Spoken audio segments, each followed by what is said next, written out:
ও মঞ্চের আগেও সম্মানীয় ব্যক্তিবর্গ, আমি যদিও এইখানে এই রকমের অনুষ্ঠানে আসার সুযোগ পাই না, তো স্যার আমার ছোটোবেলাকার স্যার কৃপান স্যার অনুরোধ করেছিলেন যে আজকে আমাদের এই অনুষ্ঠানে আসা।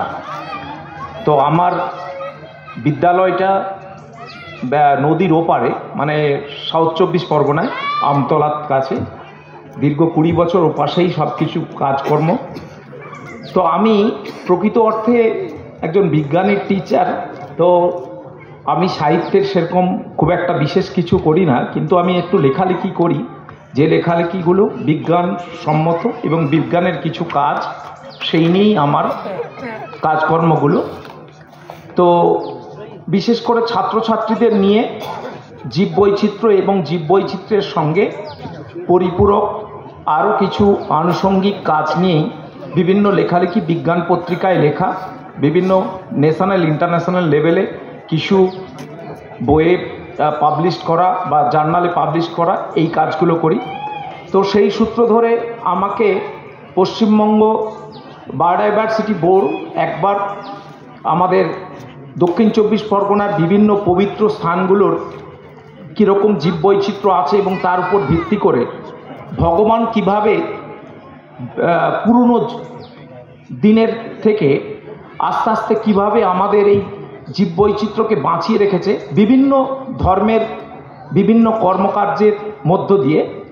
মানুষ যবে থেকে পৃথিবীতে এসেছে তারপর থেকে মানুষ কিভাবে ধর্ম পালন করছে এবং তার সাথে সাথে ধর্ম পালনের সাথে সাথে মানুষ জীববৈচিত্র্যকে রক্ষা করছে, সেইগুলো নিয়ে আমরা কাজ করি।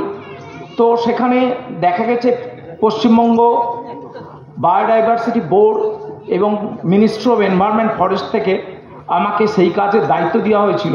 তো আমি স্যারের সঙ্গে জাস্ট একটু কথা আলোচনা হচ্ছিল, আমাকে বলল তুমি এই ব্যাপার নিয়ে একটা লেখা দেবে। আমি এই পত্রিকাতেও আমি একটা লেখা দিয়েছি যে মানুষ আমরা জানি যে বিভিন্ন ধর্মে বিভিন্ন রকমভাবে আমরা পালন করে থাকি। আমরা প্রত্যেকটা সরস্বতী মা বা আমরা দুর্গা মা বা বিভিন্ন লক্ষ্মী, প্রত্যেকটা দেখবেন একটা আমাদের ধর্মের সঙ্গে, মানে ঈশ্বরের সঙ্গে একটা করে প্রাণীর সংযোজন আছে।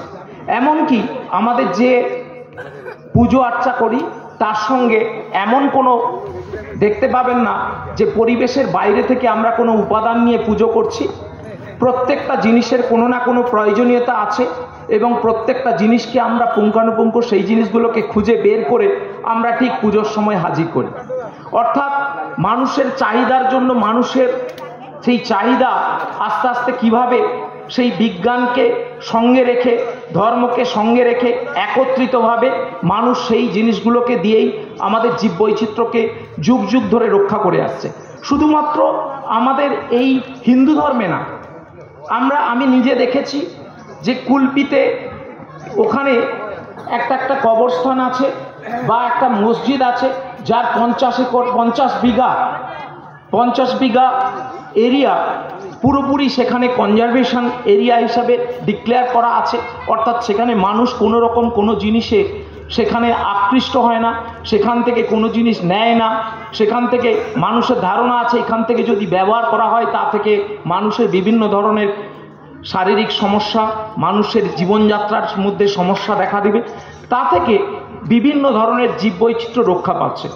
অর্থাৎ আমরা বিভিন্ন ধর্মে আছে, বিভিন্ন ধর্মের মধ্যেই যদি আমরা দেখি তাতে দেখতে পাবো মানুষ এবং ভগবান দুটোকে মিলিতভাবে আমরা এই পৃথিবীতে জীববৈচিত্র্যকে রক্ষা করে চলছি। আজও এই কথাটাকে মাথায় রেখে আগামী দিনে আমরা এইভাবে এগিয়ে নিয়ে যেতে পারবো। এই আশা আকাঙ্ক্ষা, সেই আশা আকাঙ্ক্ষার মধ্য দিয়ে আমরা চলবো, এই আশা রেখে আপনাদের কাছে আমার বক্তব্য শেষ করছি। মাননীয় মৃণালবাবুকে সম্মানিত করে নিচ্ছেন আমাদের এই ক্লাবের সম্পাদক ভোলানাথ কোটাল মহাশয়।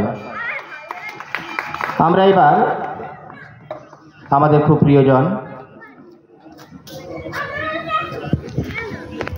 তার সম্পর্কে যে